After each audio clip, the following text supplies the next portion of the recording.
We have faced worse than a broken mast. Sancta Maria, ora pro nobis.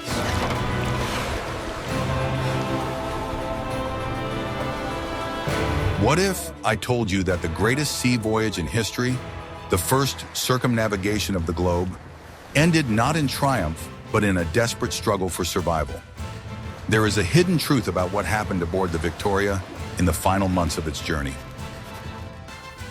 We know the names of Ferdinand Magellan and Juan Sebastian Elcano, but we rarely talk about the sacrifices the survivors had to make to return home.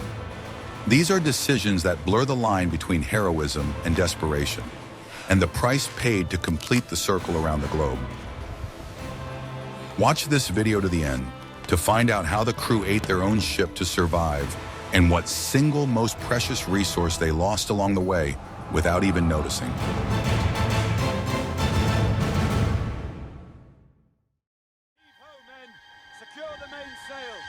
I will reveal to you a secret that is often overlooked when talking about this expedition. Initially, it was not a journey for the sake of circumnavigating the globe. In August 1519, when 5 ships under the command of the Portuguese Fernão Magalhães left the Spanish port of Sanlúcar de Barrameda, they had a specific commercial and strategic objective. The Spanish crown financed this risky mission with one goal in mind: to find a western route to the Moluccas, the legendary Spice Islands. This route would allow Spain to challenge Portugal's monopoly on fabulously expensive cloves and nutmeg without violating the Treaty of Tordesillas, which divided the world between the two powers. Magellan himself was a man of iron will, an experienced navigator, but also a controversial figure. His fleet consisted of 5 carracks, the flagship Trinidad, as well as the San Antonio, Concepcion, Victoria, and Santiago. There were about 270 people on board, a truly international crew. Spaniards, Portuguese, Italians, Greeks, French, and Germans set off into the unknown, attracted by promises of wealth and glory, but many of them did not trust their Portuguese commander. The first months of the voyage revealed all the internal contradictions. The crossing of the Atlantic was relatively calm, but as soon as the fleet began to explore the rugged coast of South America in search of the mythical strait, tensions rose. Endless storms, cold weather, and a shortage of supplies led to an open mutiny in San Julian Bay in the spring of 1520. The captains of 3 of the 5 ships turned against Magellan, considering his mission suicidal. Magellan suppressed the mutiny with exceptional determination. One of the captains was executed, another was left on a deserted shore, along with a priest who had supported the mutiny. This show of force temporarily restored discipline, but it also sowed the seeds of fear and hatred. The expedition had already paid a high price before it made its main discovery. The ship Santiago was lost during reconnaissance, crashing into rocks. In October 1520, after an exhausting search, Magellan finally found the strait that now bears his name. It was a triumph of his navigational genius and stubbornness. But even here, a blow awaited him. The ship San Antonio, carrying a significant portion of the supplies, deserted and turned back to Spain, later accusing Magellan of all mortal sins. The remaining 3 ships entered the unknown ocean, which Magellan named the Pacific. This passage cost the expedition everything. It took 38 days of a chilling maze of fjords to get through it. The crew was exhausted and supplies were running low. They were entering the largest body of water on the planet with no maps and no idea of its true size. The grand plan was turning into the greatest test of endurance, and this was only the beginning.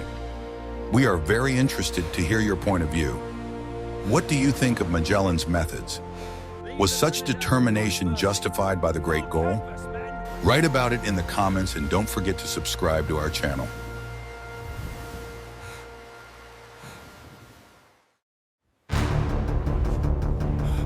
Want to know the secret that changed the course of the entire expedition? Crossing the Pacific Ocean became a test that even Magellan could not have foreseen.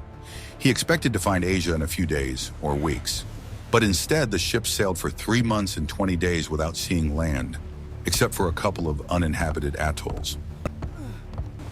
Famine set in on board, and the crew faced the first of many horrors of survival. Scurvy, the terrible disease of sailors, began to claim lives one by one. The crew grew weaker, and hope faded with each passing day. Finally, in March 1521, the exhausted sailors reached the islands they named the Islands of St. Lazarus, later known as the Philippines. For the crew, it was a salvation: fresh water, fruit, meat. It seemed that the worst was behind them. Magellan, using his Malay slave and interpreter Enrique, established contact with local chiefs. He saw this not only as an opportunity to replenish supplies, but also as a chance to spread the influence of the Spanish crown and Christianity. This is where the admiral's fatal flaw came into play. Having achieved his goal, he did not stop. He got involved in a civil conflict, deciding to demonstrate the power of Spanish weapons to one of the local chiefs on the island of Mactan, named Lapu-Lapu. Magellan was confident that his handful of soldiers in armor, armed with arquebuses, would easily disperse the natives. It was a fatal mistake, dictated by arrogance and underestimation of the enemy. On April 27, 1521, Ferdinand Magellan died in the coastal waters off the island of Mactan. The attack was poorly planned, the ships were unable to get close due to the reefs, and their artillery was useless. Magellan's soldiers were attacked by superior forces of warriors. The admiral fought to the last, but was surrounded and killed. His death came as a shock to the expedition. They had lost not just their commander, but the driving force behind the entire enterprise. Magellan's death destroyed the fragile alliance with the locals. The chief of the island of Cebu, who had previously converted to Christianity and sworn allegiance to Spain, set a trap. During a feast ostensibly held to exchange gifts, about 30 members of the expedition, including many of the remaining officers, were treacherously killed. The expedition was decapitated, demoralized, and on the verge of complete destruction, thousands of miles from home. Now the survivors were faced not with the task of finding the Spice Islands, but with the simple and terrifying goal of survival. The crew had been reduced so much that there were not enough people to man the 3 ships. They were forced to make a difficult decision. On the island of Bohol, they burned the most dilapidated of the remaining ships, the Concepcion. All the surviving crew and supplies were divided between the Trinidad and the Victoria. Command of the fleet passed to Juan Sebastian Elcano, a former mutineer whose life Magellan had once saved. Do you think Magellan's death was a natural consequence of his character?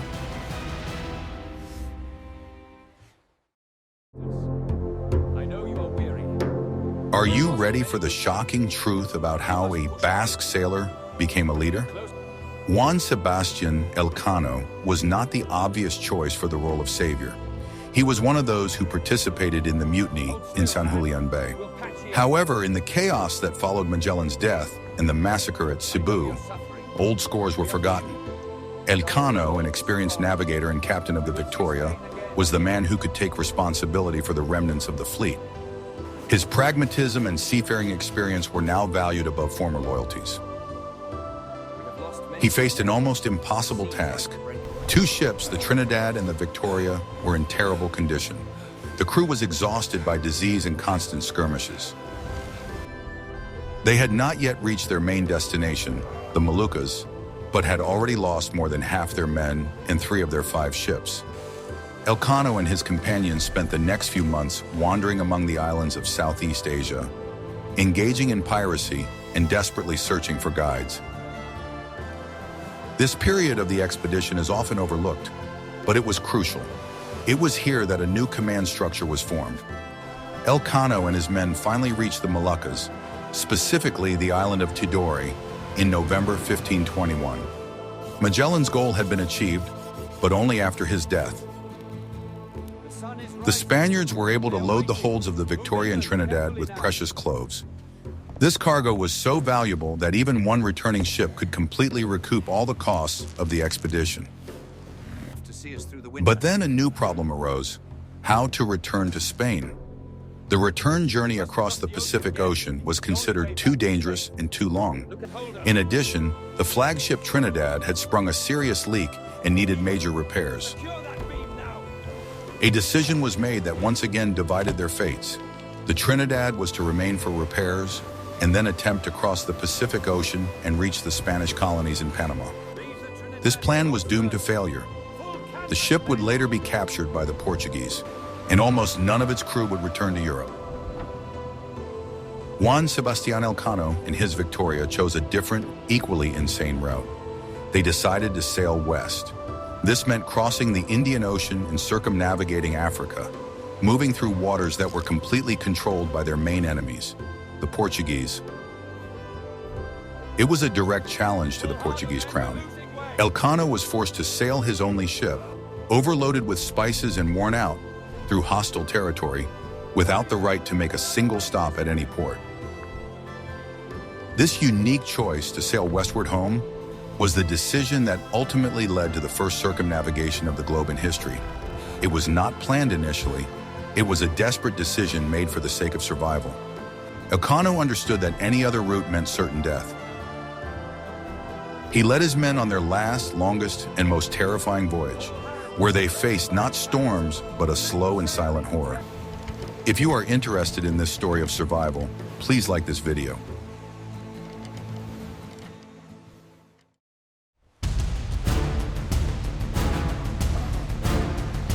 What I am about to show you was forbidden by order of the king. After the Victoria left the Moluccas on December 21st, 1521, there were only 47 Europeans and 13 natives on board. The ship was loaded to capacity, about 26 tons of cloves and nutmeg. This cargo was their only hope for forgiveness and wealth, but it also made the ship slow and unwieldy. Elcano set a course westward into the Indian Ocean and ordered the ship to stay as far south as possible to avoid encountering Portuguese patrols. This stage of the journey became a real race for survival. But the enemy was not only the ocean. The main adversary was Portugal. According to the Treaty of Tordesillas, all seas east of a certain meridian belonged to Lisbon. Elcano deliberately steered the Spanish ship through the heart of the Portuguese Empire. Any encounter with a Portuguese vessel would mean arrest, loss of the ship and cargo, and most likely execution for the entire crew. Because of this, the Victoria could not call at ports to replenish supplies. Mozambique, India, the coast of Africa, all these lands were under enemy control. Elcano was forced to sail his ship on the open ocean, relying only on the meager supplies they had taken on Tidore. The plan was to reach Spain without a single stop. It was a plan unprecedented in its audacity and risk. The voyage across the Indian Ocean took months. At first, the weather was favorable, but then storms began. The ship, which had not been properly repaired for 2 years, began to leak. The pumps worked around the clock, and the crew was at the end of their strength, but the worst was yet to come when they began to round the Cape of Good Hope, the southern tip of Africa. This part of the journey, notorious for its roaring 40s latitudes, became a living hell for them. For several weeks, the Victoria battled giant waves and headwinds. The ship was nearly capsized, and one of the masts was broken. The crew was in despair. Many demanded to turn back to Mozambique and surrender to the Portuguese, preferring captivity to certain death in the ocean. But Elcano showed the same iron will as Magellan. He insisted on his own way, and in the end, they managed to round the Cape. But at what cost?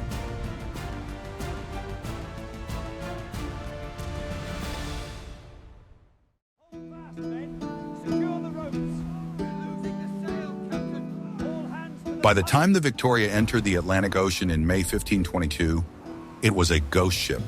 The long voyage without fresh food had led to disaster.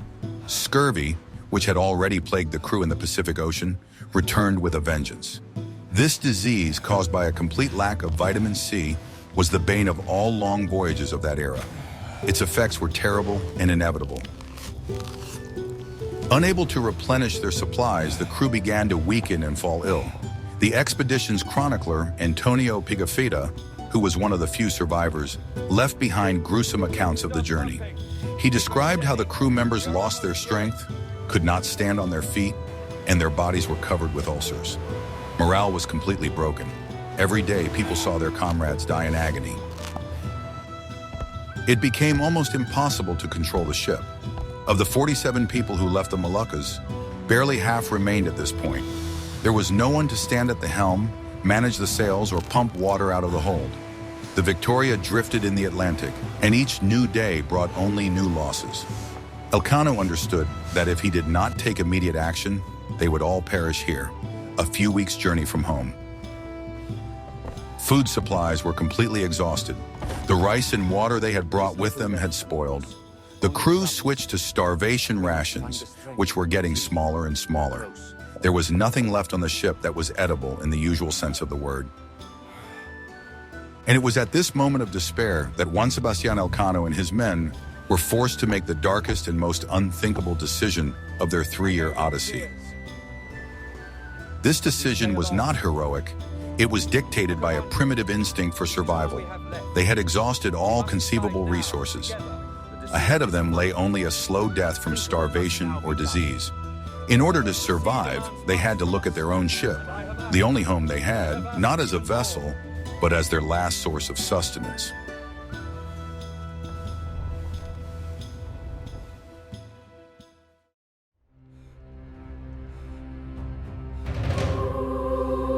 Want to know the secret that cost people their lives? When there was not a grain of rice or a drop of fresh water left on the Victoria, the crew faced a choice: die or eat what was not meant to be eaten. They began to eat their own ship. Antonio Pigafetta dispassionately recorded this horror in his diary. He wrote that they were forced to eat the oxhide that had been wrapped around the yards and parts of the mast to protect them from chafing. This leather was hard as rock, dried by the sun and soaked in salt water. To make it even remotely edible, the sailors cut off pieces and soaked them in seawater for several days to soften them. Then they boiled the skin for a long time or simply threw it on hot coals to char it. It wasn't just unpleasant, it was an extreme act of desperation, an attempt to trick a stomach that was gnawing with hunger. But even that was not enough. Pigafetta mentions that they ate sawdust. This probably refers to sawdust that had accumulated in the hold or that remained after repairs to the ship. This wood dust, mixed with the last drops of rotten, foul-smelling water, was their only food.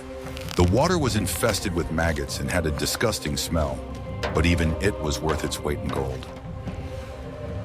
Some sources mention that the crew hunted rodents that lived on the ship. In normal times, these creatures were despised, but in conditions of total starvation, they became valuable prey. They were paid huge sums of money for them if anyone still had the strength to catch them. It was survival at the most primitive level, where all the norms of civilization were discarded for the sake of another day of life.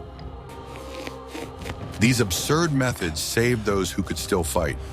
Eating leather fittings and sawdust allowed them to hold out for the few weeks that separated them from land. But the price was incredibly high. By the time the Victoria approached the coast of Africa, there were as many weakened people on board as there were those who had already left this world. And what do you think? Can these people be condemned for their choice?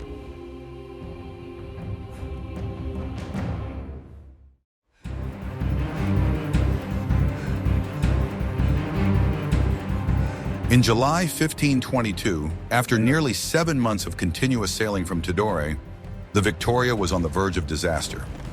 Only 22 people remained on board, barely alive from starvation and scurvy. Elcano realized that they would not make it to Spain. He was forced to break his own orders and risk everything by stopping at the Cape Verde Islands, which were Portuguese territory. It was a desperate move, a gamble. Elcano devised a cunning plan. He dropped anchor at one of the islands and sent a boat ashore. The remaining sailors had to lie. They claimed that their ship was part of the Spanish fleet returning from America, and that during a terrible storm, their mast had broken and they had run out of supplies. Under no circumstances were they to mention Magellan, the Moluccas, or their journey across the Indian Ocean. At first, the deception worked. The Portuguese, moved by the sailors' plight, sold them the necessary supplies and fresh water. The boat made 2 trips, delivering life-saving provisions to the Victoria. It was their first normal meal in many months. It seemed that luck had finally smiled on them. But on the third day, when the boat with 13 sailors set off for the shore for the last batch of rice, the deception was revealed. It is not known exactly what gave them away. According to one version, one of the sailors tried to pay for the supplies with a few pinches of cloves, a spice that could only have come from the east in that part of the world. According to another version, Portuguese officials simply suspected something was wrong after comparing the dates and the condition of the ship. Whatever the case, all 13 men who went ashore were immediately arrested. For Elcano, this was a terrible blow. He saw his men being captured, but could do nothing to help them. He had only 18 men left on board the Victoria, including himself, and most of them were too weak to even raise the anchor.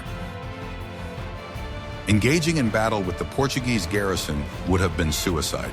He had no choice. Elcano ordered the anchor rope to be cut and all possible sails to be hoisted.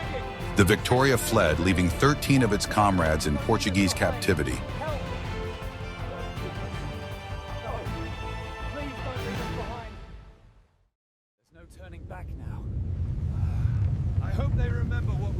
Now there were only 18 men left on board the Victoria. These were the ones who had gone through all the circles of hell, mutinies, storms, hunger, and disease. They were the shadow of the 270 adventurers who had left Spain 3 years ago. The loss of 13 comrades in the Cape Verde Islands, just when salvation was so close, was the final tragedy of this voyage. But now they had water and a little food, and they were determined to reach home. The last leg of the journey from the African coast to Spain was agonizingly long. 18 exhausted men steered a broken, battered ship that was barely staying afloat. They were ghosts returning from another world. And when, on September 6, 1522, the Victoria finally entered the harbor of Sanlúcar de Barrameda, the very port from which they had departed, the locals did not immediately recognize them. The ship's appearance had the effect of a bombshell. They had been presumed dead for over a year. On board was Antonio Pigafetta, who, despite his exhaustion, continued to keep his logbook. And it was he who made the last, most mystical discovery of this expedition. Comparing his notes with the port calendar, Pigafetta realized that they had lost a whole day. According to their calculations, it was Wednesday, September 5th, but in Spain it was already Friday, September 7th. The date of return was September 6th, 1522. Pigafetta arrived at the port on the 6th, but discovered the discrepancy on the 7th when he compared his logbook with the date on land. This phenomenon, which today seems to us to be an obvious consequence of crossing the date line, was a real shock to the people of the 16th century. They, devout Catholics, had missed a day of fasting and feasting. This became the first practical human proof that the earth was indeed round. By circumnavigating it from west to east, they gained a day on the sun. This scientific discovery was no less important than the fact of circumnavigation itself. When the Victoria sailed up the river to Seville, it was greeted by a crowd. 18 survivors, looking more like skeletons, came ashore in tattered clothes, holding candles in their hands. They walked barefoot to the church of Santa Maria de la Victoria to give thanks for their miraculous rescue. Their odyssey, which had lasted 3 years and 20 days, was over.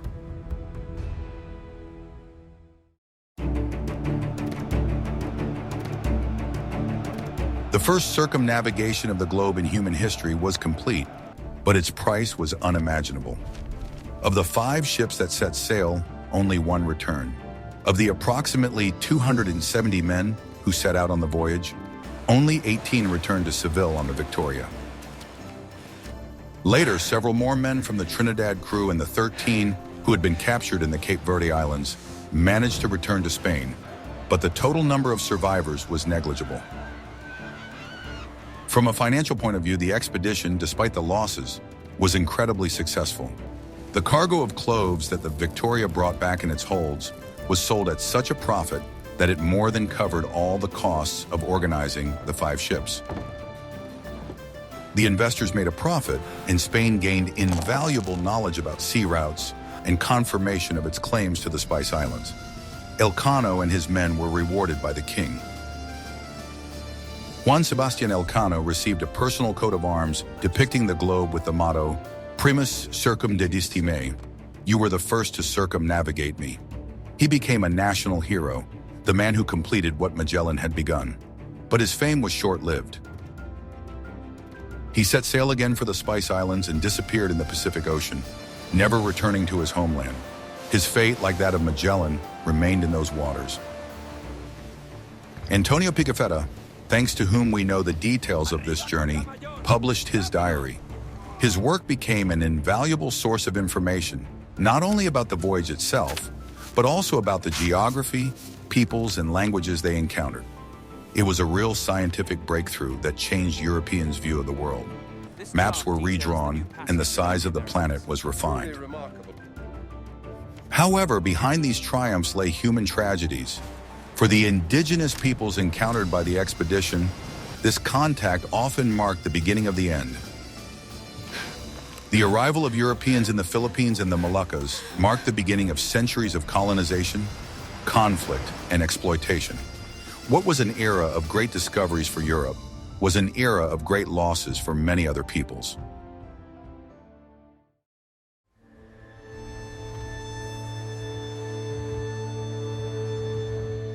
The story of Juan Sebastian Elcano in the Victoria is not just a tale of geographical discovery. It is a harsh parable about human endurance, ambition, and the price one must pay to be the first. The Magellan-Elcano expedition proved two things that changed the world forever. First, that the Earth is a sphere, and second, that all the oceans on it are connected into a single world ocean. The legacy of this voyage is twofold. On the one hand, it is a triumph of the human spirit, navigational science, and courage. People in small wooden ships crossed 3 oceans, encountered unknown cultures, endured hunger, disease, and mutinies, but they completed their journey. They did what had been considered impossible before them and ushered in the era of globalization. On the other hand, it is a story of incredible hardship. The story of how sailors ate bark from the masts and sawdust became a grim symbol of this journey. It shows that behind the facade of great achievements, there are always ordinary people pushed to their limits. The survival of the Victoria was a miracle, but a miracle that cost hundreds of lives. The voyage also revealed ethical dilemmas that remain relevant to this day. Magellan's conflict at Mactan, Elcano's decision to sacrifice 13 comrades at the Green Cape Islands, the deception and violence that sometimes accompanied the expedition, all of this raises difficult questions about morality in extreme conditions. Where is the line between the necessary toughness of a leader and tyranny, between survival and betrayal? The Victoria returned to Spain as a ghost ship, but its return changed the course of history. The 18 men who disembarked in Seville were the first people to prove from their own experience that our world is one. Their 3-year odyssey, which began in pursuit of spices and ended in a desperate struggle for life, will forever remain in the annals as the greatest and most tragic maritime adventure of all time.